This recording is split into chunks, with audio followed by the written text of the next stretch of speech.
Crystal Forest is unquestionably my favorite new game mod in the update. In fact, it's one of my favorite game mods in Squad Busters overall. And although getting your Greg feels really productive chopping down trees, there are some tricks to getting more wins in this game mod, and here's what they are. The first trick is to go for more suppliers. If you could just draft entirely traders and speedsters and run around and chop trees and just get value, I think that would be the best way to win. So that means even Mavis, Trader, you could go, not so much with Penny, but Bandit, all are really, really amazing. The other thing to keep in mind is that Greg is a frontline unit. Now you need to keep him healthy, but you might avoid drafting frontline or a lot of other frontline because he will step in front and take the brunt of the damage, and he seems to have a lot of hit points. So let's jump into 3 games, including some absolutely stacked lobbies, and let's see what we can cook up. All right, this first game is Crystal Forest and Chest Imposters, which is even better for the all-in on the value plan. So if I can get traders,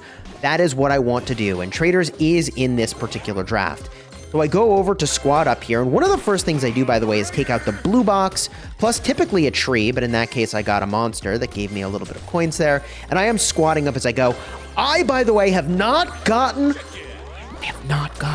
a trader. This is a little bit of a bummer here because I should be building a trader right away, but how could I say no to the hog when I got offered that? Gotta take that, and I'm gonna take chickens for more speed here so that for the rest of the match, I'm set. Now at this point, I am kind of aggressively chopping a little tree here, getting a little value in my neighbor's area, took out the 3-pack on the side there because that is some of the best value. I skipped the bee to go for the fusion. This is an early fusion, which means the squad cost reduction here for the rest of the game is going to be really good for me. I do grab another bee, but bee is a very risky pick. It is still lower health, and although it's very good, my goal here is to not fight other squads. It's just to play the most bland around the outside squad busters that I can cook up. Finally, I don't know, how many draft picks in am I? I get offered a trader. This is bad, though. This is not a good situation. By the way, they left behind their blue box. Hello, we grab that blue box, swing on down, and I take the archer here. I honestly could have re-rolled, but how many re-rolls do I want to use before I get to the more rare picks? Honestly, in this game mod, I think it is actually worth it to go for the traders. The traders are that crucial. I think genuinely you draft every single trader you possibly can, and whoever drafts the most traders gets the win here, and I take a trader. Doing what I said I thought was a good idea here, all right? Now, I should go up into the right, get that 3-pack in a second, but I am getting some good tree value, and I can get the bees while I'm here. Very nice. So far, so good. Looking great. Dancing between first and second place is fine. The only reason I am not so solidly in first is because I have not fused a trader yet. So this is a huge L in terms of my drafting. Now, this guy rolls up on me. I should have took the battle healer. I panic picked the mortis. I'm like, wait, he's actually attacking me? I feel like that was, in hindsight, watching this, very obvious that he was on the way to do that. So, yeah, noob moment there for your boy Cheese. And, the battle healer also would have probably helped me not lose a unit there. So I lost my bee. I gotta go get a bee again if I want her in the squad, which I shouldn't be fighting other people a whole lot here anyways, but whatever. I have the bee. Maybe it'll be a deterrent for me as I go take out all this PvE stuff. And once again, traders is the strategy. Traders here would have been huge to get me more gems, but whatever, is what it is. And I take another bee here. So could have gone for safety with the hog, but I have 16 boots saved up, so I'm probably fine. Take a battle healer here to get a little bit more healthy and throw myself a little too much in the middle. Sneak a bunch of that value from the chest imposter in the middle getting busted. And need to squat up. Fusion on the bee, very rewarded there for my bee picks. This guy busts one of my units, and he is looking to fight. And I did not build a squad for that. I take the witch just to give myself a little bit of skeleton cover here. Throw the skeleton barrel, and I just get out of the middle. The whole strategy here is to avoid combat, and I have not done a good job of that by going into the middle the way that I did. Now, in this case, I feel like this guy is looking pretty vulnerable. He's got a tank not in the tank. So I'm going to try to pick him off in the back, and that really pays off here. But there is a lot of PvE, and I'm getting kind of melted by that Inferno Dragon, and I've lost a lot of health. Very risky to be where I am here, and I decide, you know what, I'm out of here, baby. And I get a bunch of gems at the end, and we finish in first. GG. Not the best piloting on that one, but turned out fine. Let's go into game 2. Now, game 2 is going to be a really stacked lobby, and this is probably topic for a separate video. But the players in this lobby are very, very good, and a bunch of them are on the top ranked players globally. Okay, so you're going to see names you recognize, like Viretrex, for example, who got 2nd place, I believe it was, in the Squad Busters Samsung Galaxy tournament. So, like, this is a stacked lobby, just to be, like, really clear, all right?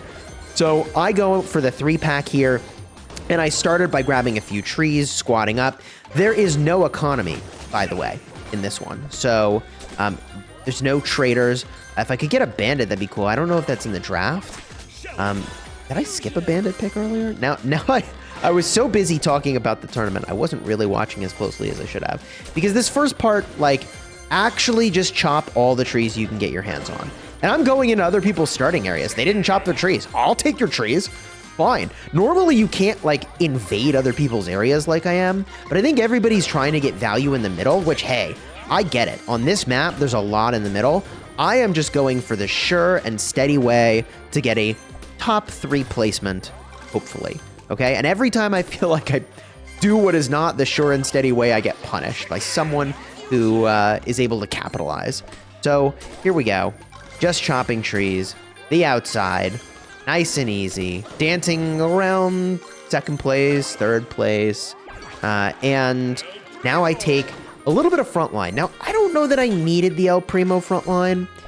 He definitely is going to give me some buffer here if I get pushed. And there is an opportunity to grab that B. I'm able to pop one of these guys' units from behind, go for the B, get the penny from behind. Was that a penny? No. That was a Jesse. Anyways, we got that Jesse, and now squad up. Using on the El Tigre, El Primo skin there. I really like that skin. And very close to getting the next squad up. And at this point, by the way, we're like a minute and a half in. I get the fusion. There aren't that many trees, but I amazingly rotate out, and here are a few. By the way, B is also a little bit tricky here because you need a healer. I don't have a healer, and Greg normally is healing for you, but in this game mod, there's no hearts that are dropping. So that is definitely kind of awkward. That guy could have trapped me in the corner. That is Vire, so I run from Vire there, which I think is a good call. And I go for the B fusion, so I'm 2 Bs in for the fusion. If I can get the fusion, it'd be huge. If I can get another set of Bs, it'd be huge. I'm tempted. Roll up. Bulldoggy is up there. Vire is there. I avoid it. I'm in first. I don't need to be in the middle. I don't need to fight. We're going to try to lock in a good placement here. Play it nice and safe. I'm rotating which way? Up. We grab the tree here, take a battle healer. I've got plenty of boots, although for a minute left might be a little sus. Float back to the chest, drop down to 2nd, drop down to 3rd. Need a way to get some value. Now, one way to get value is to be in the middle, and I have Bs. So this plan may work out. I've got healing running, and now, why the middle? Here they are. The volcano meteors in the middle, baby. So there's a bunch of gems that are going to rain down, and it's meaningful, and maybe I can pick off a squad. I go for the fusion on the B there. Keep it nice and safe. I think in hindsight, the battle healer would have been better. It would give my whole squad health instead of just the B's health. In fairness, though, that 1B is a lot more difficult to pop. And now I pop into 1st place, by the way, into 2nd place. 2nd place, 1st place. Need some value? Not a lot here, but there it is. An absolutely, there it is, okay. There it is, an absolutely stacked lobby. All right, game 3 is actually the same lobby of really tough players. And like I promised you in the opener, I go tree and box right away. Definitely want to get those boots in case somebody else invades. They might get them. Go to the next box. I think a chicken would have been potentially a better pick here. It would have given me more speed, and speed is really nice always. But I took the fighting capability, so now I'm committed to it, and I don't hate the fact that I have it for taking out that 3-pack. Actually kind of worked out. I think the chicken also has great DPS as you spawn in the hatchlings. Please, okay, good. I picked the chicken there. Good. The chicken, I honestly am not sure I know how to play the game without the boots from the chicken. I'm not even kidding when I say that. Like, I'm actually in trouble if chicken is not in the draft. So that is something I'm going to have to work on. Now, I'm in 8th place.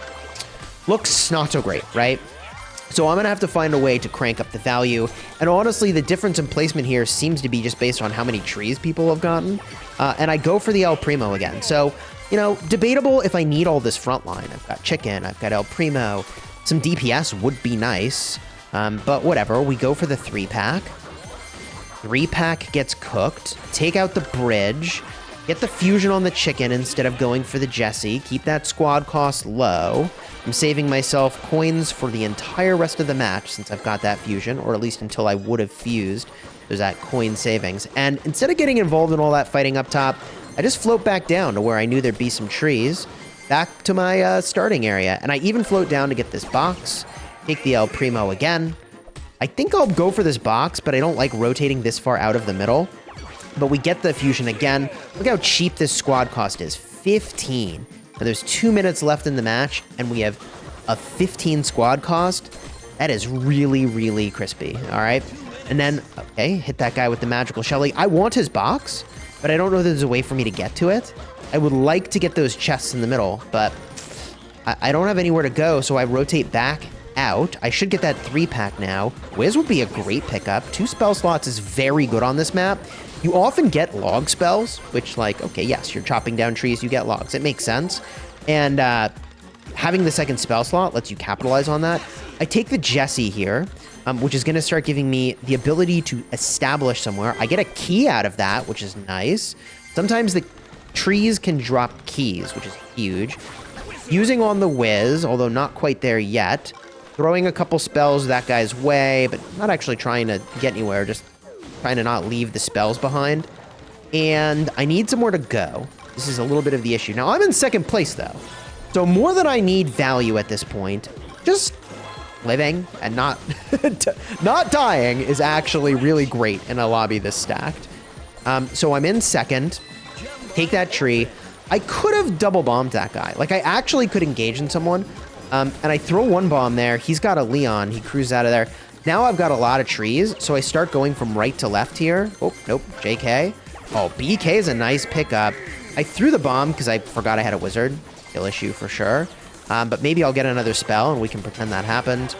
Nope, took the battle healer. Is what it is. Oh, there we go, other spell. Good, okay. And take the battle healer again. And I should try to pop somebody. Fire's there. I could go for it, but there's still 20 seconds left. I would like to have it active at the end and to maybe... Oh, I get pinched by 2 people thinking the same thing I was, which is that they want to be in the middle and get the lava, the volcanic eruption there with all the extra gems. I just play it safe here. I play it safe, stick to the outside. By a small number of gems, I'm in 3rd. And in this lobby, whew, that... I will take it. So what did we learn from this video? If you want to consistently place well in this game mod, get every single gem providing supplier other than maybe a penny that you can get your hands on. Go for speeds that you can move around the map. Davis is also fantastic. By the way, if Greg was in the draft options, he won't actually be in the draft options in the match because there's no trees to chop, which is kind of funny. You need less frontline because you're starting with the hero version of Greg, and that works like a great frontline as long as you can keep him healthy. And keep in mind, unlike your regular 4-star Greg, which drops a heart when you drop a fella tree, you're not going to get that here. Now, you will get, however, lots of extra spells, in which case the wizard is really good for holding those extra spells, and a double spell combo can be brutal, and at the very end, there'll be volcanic eruptions, dropping lots of gems, but keep in mind that, yeah, there'll be a lot of gems in the middle, but also there'll be a lot of people in the middle trying to get them, and they have a templated knockback when they land, which means there's less room to maneuver. So you had better have a lot of speed to be in the middle at the end. Honestly, all the new Lava World mods are pretty crazy, so if you want to see Timeout and how to do better in that game mod, check the card right over here. Definitely some helpful tips to rank well in Timeout, and like, hey, everybody gets busted on time occasionally, but this will help you avoid it.